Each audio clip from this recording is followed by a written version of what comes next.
إلى حضرة سيدنا رسول الله محمد بن عبد الله وعلى آله وصحبه وقرابته وذريته أجمعين والتابعين والتابع التابعين والأودياء والشهداء والصالحين خصوصا للإمام قطب المقام سلطان الأودياء سيد الشيخ عبد القادر الجيلاني وإلى روح قطب الأحوال سيد الإمام أبي يزيد البستامي وإلى روح قطب العلوم سيد الإمام أبي حمد محمد بن محمد الغزالي سيد الشيخ محمد بن عبد الكريم سلمان المادري سيد الشيخ محمد بن عبد الله البنيري سيدي ومرشدي ومعبر سيد الشيخ محمد أرواح جميع مشايخنا ومشايخ من الله الكريم يتغشاهم الرحمة والمغفرة ويعلي درجاتهم بالجنة ويعد علينا وعلى أهل بيتنا وأولادنا وذرياتنا من بركاتهم ومن بركة علومهم وأسرارهم وأنوارهم ومعارفهم وكراماتهم بسر النبي وآل النبي لهم الفاتحة. أعوذ بالله من الشيطان الرجيم.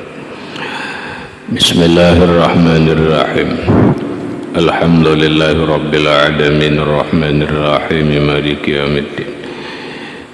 إياك نعبد وإياك نستعين اهدنا الصراط المستقيم صراط الذين أنعمت عليهم غير المغضوب عليهم ولا الضالين. السلام عليكم ورحمة الله وبركاته. بسم الله الرحمن الرحيم. الحمد لله رب العالمين وبه نستعين على أمور الدنيا والدين والصلاة والسلام على أشرف الأنبياء والمرسلين سيدنا وحبيبنا وشفيعنا وطبيب قلوبنا محمد وعلى آله وأصحابه أجمعين. سبحانك لا علم لنا إلا ما علمتنا إنك أنت العليم الحكيم. وسبحان الله والحمد لله ولا إله إلا الله والله أكبر لا حول ولا قوة إلا بالله العلي العظيم. عدد كل حرف كتب ويكتب أبد الآبدين ودهر الداهرين آمين. السلام عليك يا سيدي يا رسول الله. السلام عليك يا سيدي يا حبيب الله. السلام عليك يا خير خلق الله. السلام عليك يا رحمة للعالمين. السلام عليك أيها النبي ورحمة الله وبركاته. Puji dan syukur kita panjatkan kehadirat Allah Subhanahu wa Ta'ala yang mana dengan limpahan rahmat, taufik, hidayah, inayah serta riayahnya kita dapat berkumpul kembali di dalam ruangan masjid yang mulia ini dengan satu tujuan dan niat yang sama, yaitu menambah ilmu pengetahuan agama lewat pengajian kuliah ba'dal maghrib yang selanjutnya semoga Allah Subhanahu wa Ta'ala memberikan taufik dan hidayahnya kembali kepada kita sehingga kita dapat mengamalkan apa yang kita kaji pada malam ini. Amin. Bapak-bapak, ibu-ibu, hadirin wal hadirat rahimakumullah. Sebulan lebih kita tidak melaksanakan pengajian karena meluapkan, mengekspresikan rasa cinta kita kepada Rasulullah Sallallahu Alaihi Wasallam dengan merayakan Maulid Rasul Sallallahu Alaihi Wasallam. Banyak pelajaran dan hikmah yang kita ambil dari perayaan tersebut. Namun ada satu hal yang sangat penting bagi kita. Hampir setiap peringatan Maulid Nabi selalu ada ayat yang dibacakan oleh orang. Allah berfirman, A'udzu billahi minasyaitonir rajim. Laqad kana fi Rasulillahi uswatun hasanah liman kana yarjullaha wal yawmal akhir wa zakarallaha katsiran. Sungguh di dalam diri pribadi Rasulullah sallallahu alaihi wasallam itu contoh dan suri tauladan yang baik bagi orang yang beriman kepada Allah dan berharap kehidupan percaya dengan kehidupan hari akhirat. Uswatun hasanah, mengikut kepada Rasulullah sallallahu alaihi wasallam ada beberapa hal yang pokok, yaitu kita mengikut Rasulullah sallallahu alaihi wasallam dalam beragama, dalam berkeyakinan dan yang lain lagi. Sedangkan Rasulullah sallallahu alaihi wasallam menjelaskan bahwa beragama itu harus memenuhi 3 rukun daripada agama itu sendiri. 3 rukun itu adalah 1. Islam, 2. Iman, 3. Ihsan. Jadi agama itu kandungannya adalah Islam, iman, dan ihsan. Untuk menyempurnakan Islam, kita harus belajar ilmu fikih. Untuk menyempurnakan iman, kita belajar ilmu akidah atau ilmu aqaidul iman yang sering kita sebut dengan ilmu tauhid. Untuk menyempurnakan ihsan, kita wajib belajar yang disebut dengan tasawuf.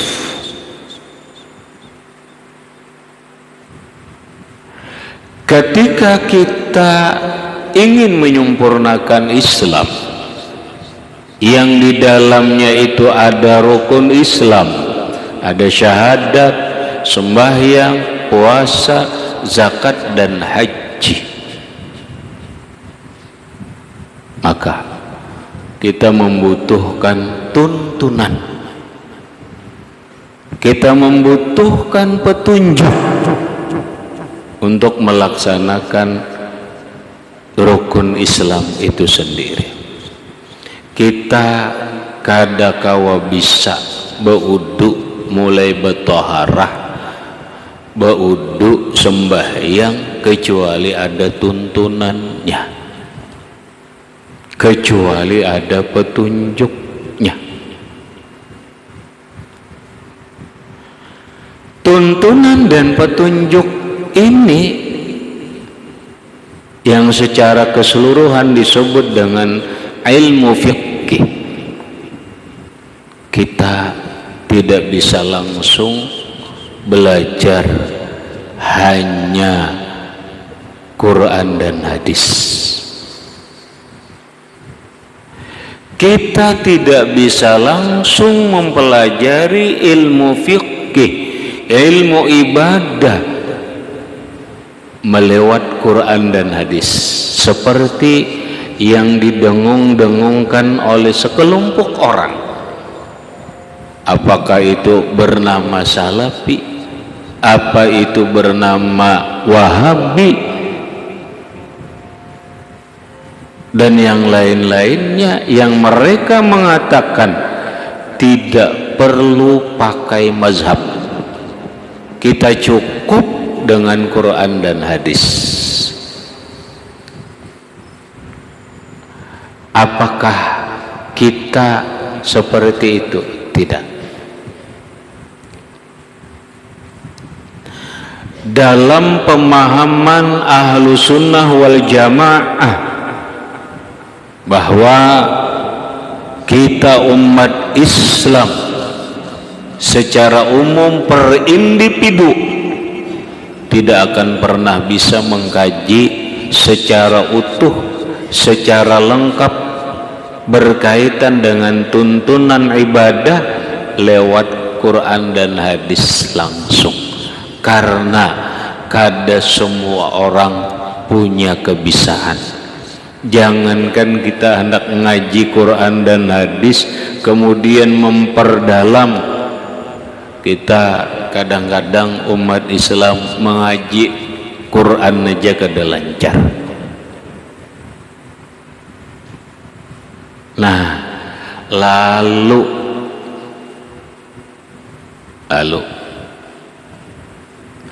lahirlah beberapa orang mujtahid,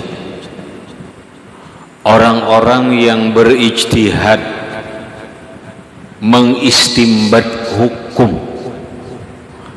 menyimpulkan hukum melewati kajian dan telaahan yang mendalam.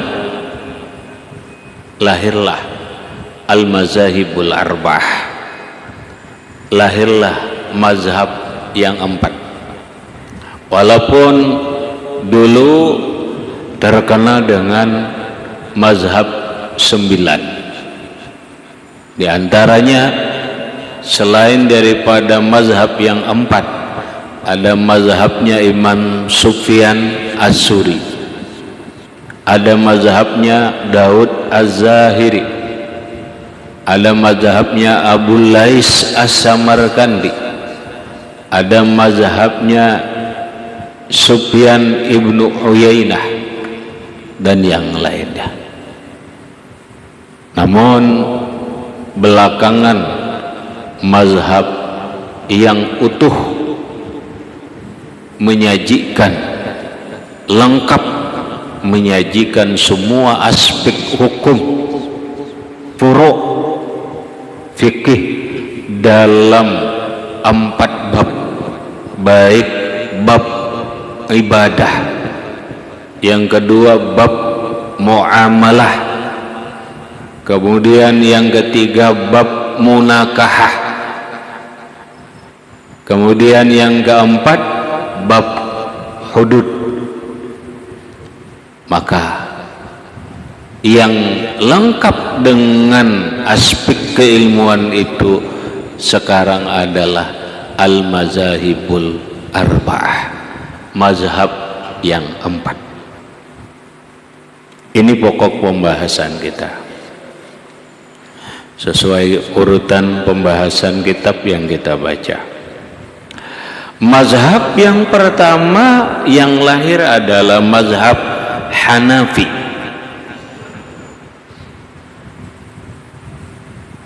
Pelupurnya atau pendirinya adalah Imam Nu'man bin Sabit. Beliau lahir kurang lebih tahun 80 Hijriah. Berarti masanya disebut tabi'in, kurunnya tabi'in. Kalau dalam ilmu salaf atau ilmu hadis, beliau masuk dalam ulama salaf.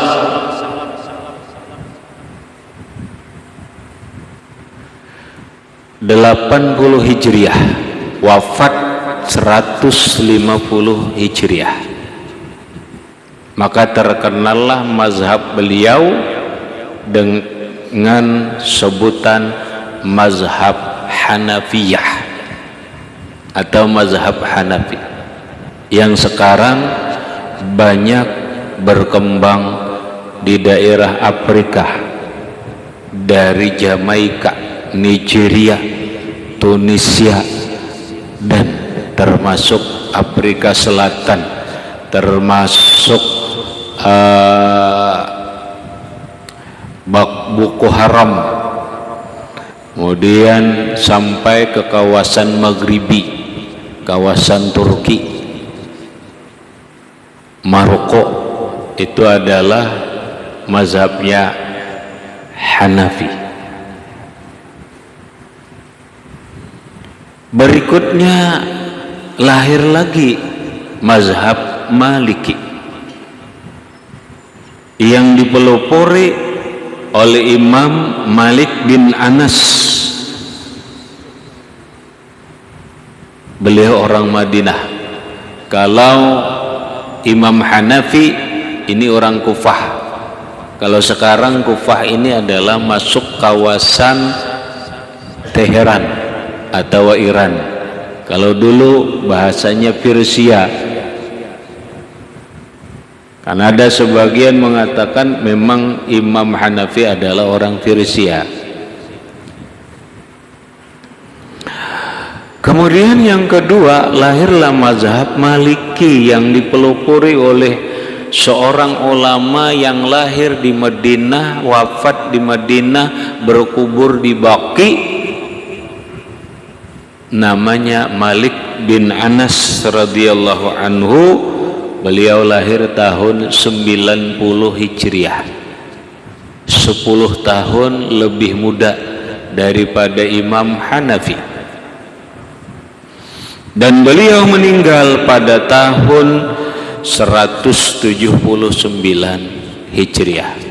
Mazhabnya banyak berkembang di daratan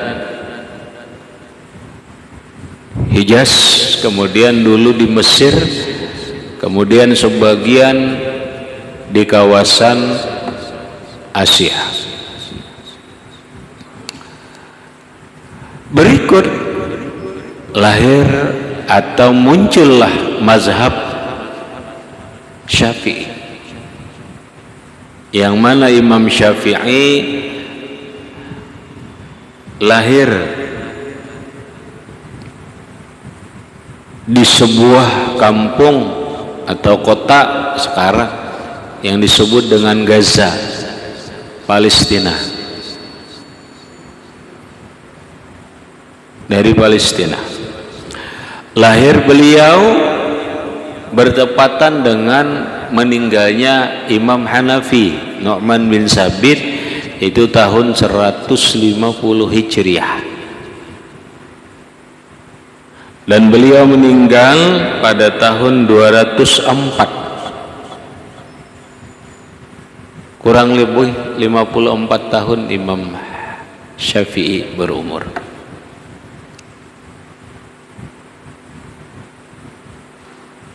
Terkenallah mazhabnya dengan mazhab Syafi'i atau yang kadang disebut dengan Syafi'iyah. Beliau salah satu muridnya Imam Malik radhiyallahu anhu. Berikut lahir lagi satu mazhab, itu mazhabnya Hambali atau Hanabilah, yang dipelopori oleh Imam Ahmad bin Hambal yang lahir pada tahun 164 Hijriah, 14 tahun lebih muda daripada Imam Syafi'i, dan Imam Ahmad bin Hambal ini muridnya Imam Syafi'i, dan meninggal tahun 241 Hijriah. Dengan kata lain, Al-Mazahibul Arba'ah, mereka adalah ulama salaf. Ulama salaf. Ketika sekelompok orang yang mengklaim dirinya pengikut salaf, Wahabi, Salafi, mereka mengklaim mengikut salaf, tapi ternyata mereka tidak mengikut Imam Syafi'i, tidak pengikut Hanafi, tidak pengikut Hambali, dan tidak mengikut Maliki. Ternyata mereka hanya mengambil perkataan-perkataan seorang ulama panutan mereka yang bernama Imam Ibnu Taimiyah, yang hidup kurang lebih di kurun di abad 6-7 Hijriah. Hidup antara ke abad ke-6 dan ke-7 Hijriah, jauh. Inilah pemikiran Ibnu Taimiyah, inilah yang diadopsi oleh Syekh Muhammad bin Abdul Wahab, pendiri Wahabi. Jadi sejatinya mereka adalah bukan pengikut salaf, tapi pengikut Ibnu Taimiyah atau pengikut Muhammad Ibnu Abdul Wahab. Hadirin rahimakumullah. Nah, lalu kita berpikir, sebelum lahirnya 4 mazhab ini, orang beribadah bagaimana?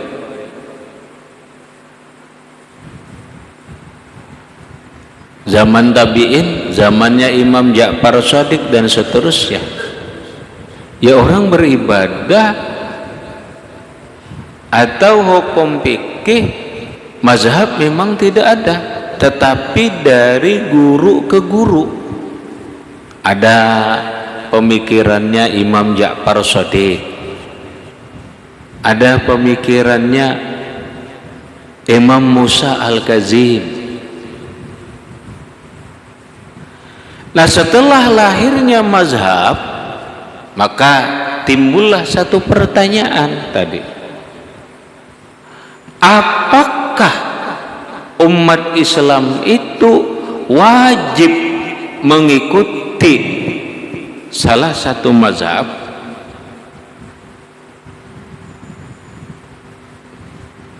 Kalau wajib, adakah perintah dari Allah dan Rasul? Ini yang dikatakan mereka. Tidak ada perintah dari Allah, perintah dari Rasul atau dari sahabat untuk mengikuti mazhab. Permasalahannya bukan begitu. Permasalahannya, apakah umat Islam sekarang atau zaman dulu setelah masa al-mazahibul arba'ah, mereka bisa mengistimbat hukum, mengambil hukum sendiri-sendiri? Kada bisa.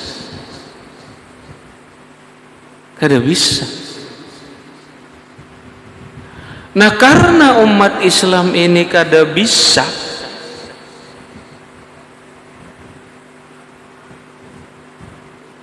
maka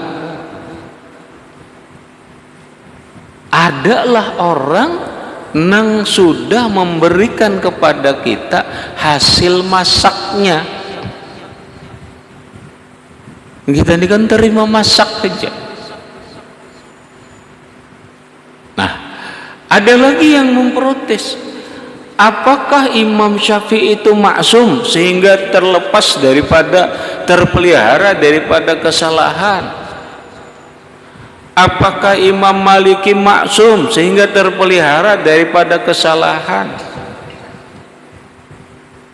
Jawabannya lebih parah lagi. Apakah kita terjamin langsung memahami Quran dan hadis? Jaminankah kita kada salah memahami?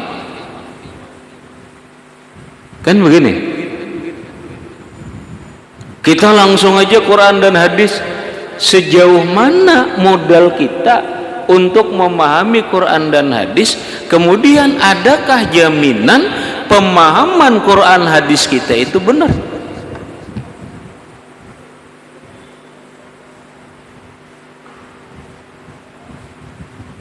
Taruhlah orang zaman sekarang umpamanya ahli hadis atau apa, lalu mengambil sendiri nyimpulkan, mungkin dibanding-banding dengan keahlian Imam Syafi'i dalam memahami hadis, kira-kira tak paham siapa yuk? Ulun ambil contoh. sebuah hadis sampai sekarang jadi perdebatan sampai sekarang. Dan hadis inilah yang selalu diotak-atik dan selalu dibawa dalil oleh orang Wahabi. Kenapa? Kullu bid'atin dhalalah wa kullu dhalalatin finnar. Man ahdasa fi amrina ma laysa fihi fahuwa raddud. Dua hadis ini senjata utama orang-orang Wahabi menghantam orang-orang NU, secara khusus menghantam umat Islam yang berpahamkan mazhab, yang berpahamkan Ahlus Sunnah wal Jamaah. Coba kita pikir, apa hadis ini tidak pernah dikaji oleh Imam Malik? Apa hadis ini tidak pernah ditelaah oleh Imam Syafi'i? Pastinya jauh Imam Syafi'i lebih dahulu mengkaji hadis ini daripada kelompok Wahabi Salafi. Yang mana kelompok Wahabi Salafi mengatakan kullu bid'atin dhalalah wa kullu dhalalatin finnar. Semua yang bid'ah itu sesat. Kalau sesat neraka. Dengan kata lain, mereka tidak ada mengatakan bid'ah itu hasanah. Kalau kita, bid'ah itu ada dua, bid'ah hasanah, bid'ah sayyi'ah. Bid'ah yang baik, yang kedua bid'ah yang buruk. Mereka tidak ada bid'ah yang baik. Kenapa? Ini hadisnya. Kata Nabi, kullu bid'atin dhalalah wa kullu dhalalatin binnar. Semua yang bid'ah itu sesat. Semua yang sesat neraka. Pertanyaannya, jawabannya, Imam Syafi'i lebih terdahulu memahami hadis ini. Imam Syafi'i pasti lebih alim, lebih pintar, lebih jernih hatinya daripada mereka. Terus Imam Syafi'i membagi bid'ah itu dua macam. Ada bid'ah mahmudah, ada bid'ah mazmumah. Ada bid'ah yang terpuji atau baik, ada bid'ah yang tercela atau bid'ah buruk. Nah, sekarang kita umpat pemahaman siapa? Rasional kita aja. Apa kita umpat pemikirannya Imam Syafi'i atau umpat ikut pemikiran Ibnu Taimiyah ataupun Wahabi? Rasional aja. Emang Ibnu Taimiyah lebih alim daripada Imam Syafi'i?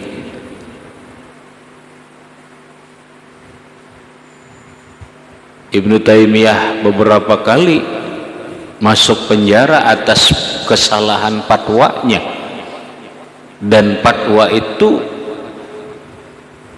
untuk masuk penjara itu semua ulama mazhab mengatakan salah pemahaman Ibnu Taimiyah dalam beberapa hal.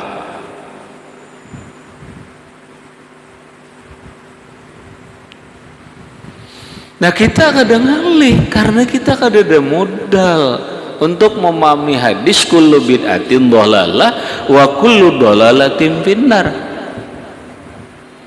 Kalimat kullu itu apa, kemudian makna bid'ah itu apa, dan seterusnya kita kadang ngerti. Karena kadang ngerti, terima masak aja, terima masak pemahaman Imam Syafi'i dari hadis itu. Satu, Imam Syafi'i. Kemudian kalau kita tarik lebih jauh, Umar bin Khattab radhiyallahu an pernah mengatakan bid'ah itu ada yang baik. Bid'ah itu ada yang baik. Ketika beliau berinisiatif mengajak Abu Bakar Siddiq radhiyallahu an agar Quran itu dikumpulkan, dibukukan. Abu Bakar ketika diajak oleh Sayyidina Umar bin Khattab, Sidin berkata berang, ini kada pernah dilakukan oleh Rasul, ini kada pernah disuruh oleh Rasul, ini bid'ah. Kenapa? Karena Abu Bakar sahabat Nabi paling dekat, sangat mengerti dengan hadis itu. Tapi ternyata apa? Diberi argumentasi oleh Umar bin Khattab radhiyallahu an dengan kalimat ini baik. Mengkira kayak apa perkembangannya umat ini, kayak apa Quran? Akhirnya Abu Bakar setuju. Sayyiduna Abu Bakar Siddiq lawan Sayyidina Umar bin Khattab mendatangi Zaid bin Harithah. Zaid bin Harithah adalah pencatat wahyu, sekretaris Nabi.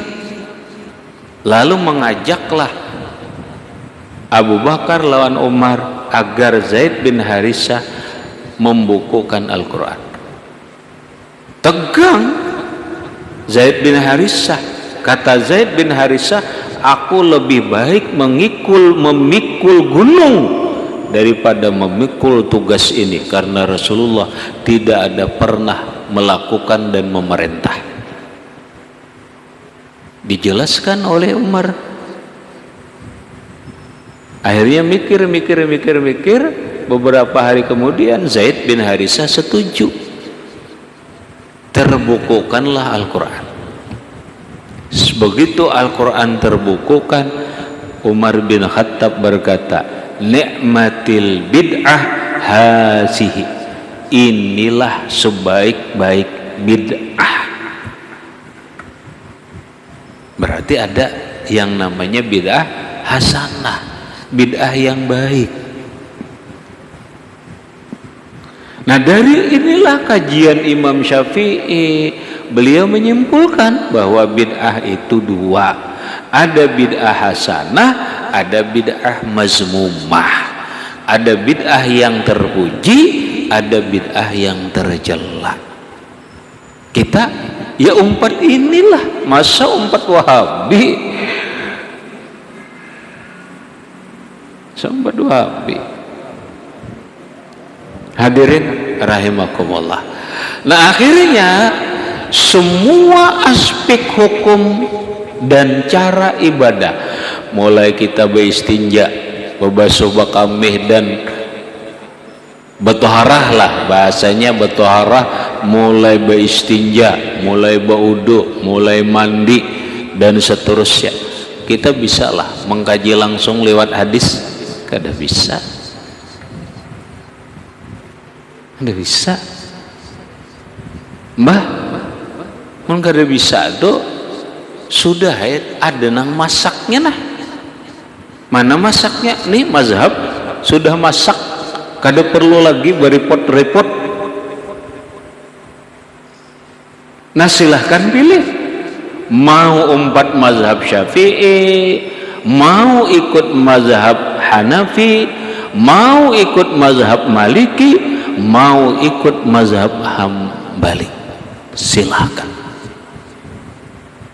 Maka ulama berpendapat, di antaranya Imam Syekh Ali Al-Khawas dan ulama-ulama yang lain, zaman sekarang ini yajibu alal muslimi at-taqayyudu bi mazhabin wahid.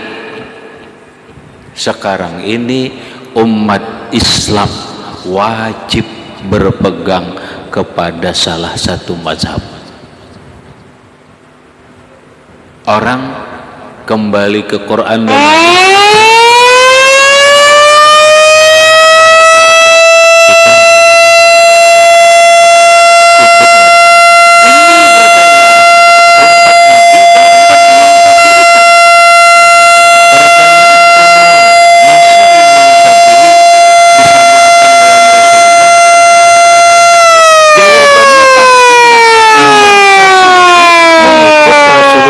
lebih sempurna pemahamannya dari kamu yang menanyakan. Terus ya umpat Imam Syafi'i lah, karena Imam Syafi'i kada keluar dari mengikut Rasulullah, kan gampang.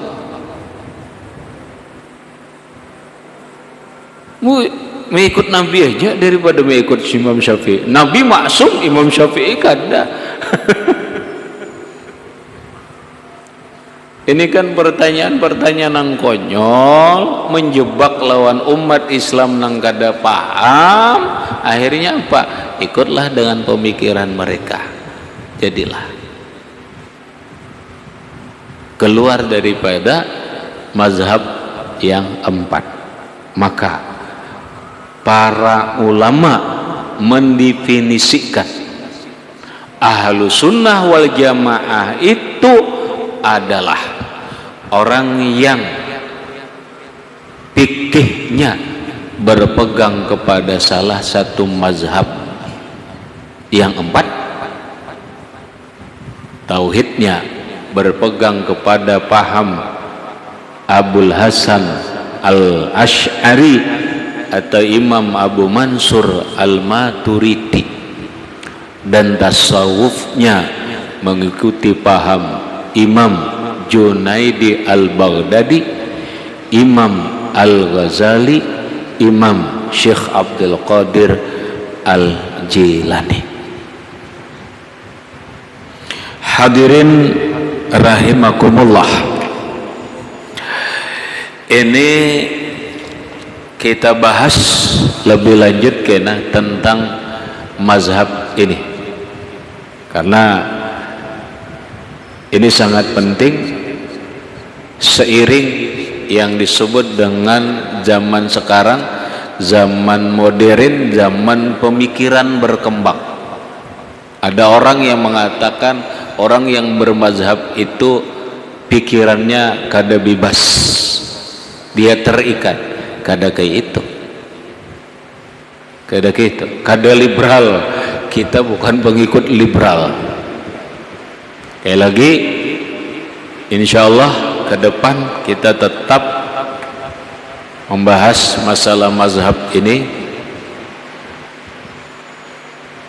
dengan dalil-dalil yang dijelaskan oleh Rasulullah dan dijelaskan oleh para ulama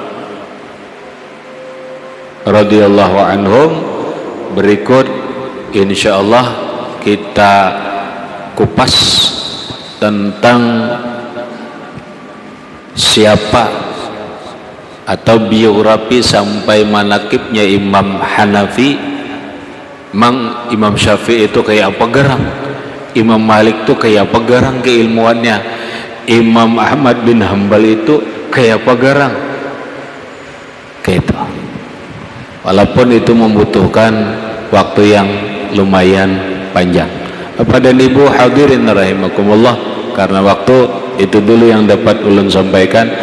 Mudah-mudahan bermanfaat bagi ulun dan sambian berataan, dan mudah-mudahan dan berkat kita berkumpul ini Allah Subhanahu wa taala ngampuni segala dosa-dosa kita, baik dosa zahir ataupun dosa batin, dan mudah-mudahan dan berkat kita berkumpul ini Allah Subhanahu wa taala mengumpulkan kita dengan Rasulullah sallallahu alaihi wasallam dan keluarganya di dalam surga bisirrin nabi wa alin nabi wa bisirril fatihah.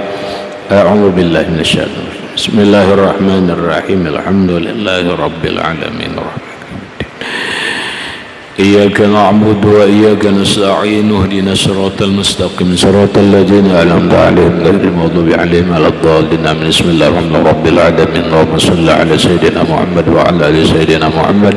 Allahumma anfa'na bima 'allamtana wa 'allimna ma yanfa'una wa zidna 'ilman. Alhamdulillah 'ala kulli hal. Na'udzu billahi min syarri nas'aluka al-'afwa wal 'afiyah wal mu'afata ad-daimah fid din wad dunya wal akhirah. Sallallahu 'ala sayyidina Muhammadin wa 'ala alihi washabbihi wasallam. Walhamdulillahi rabbil alamin. Assalamualaikum warahmatullahi wabarakatuh.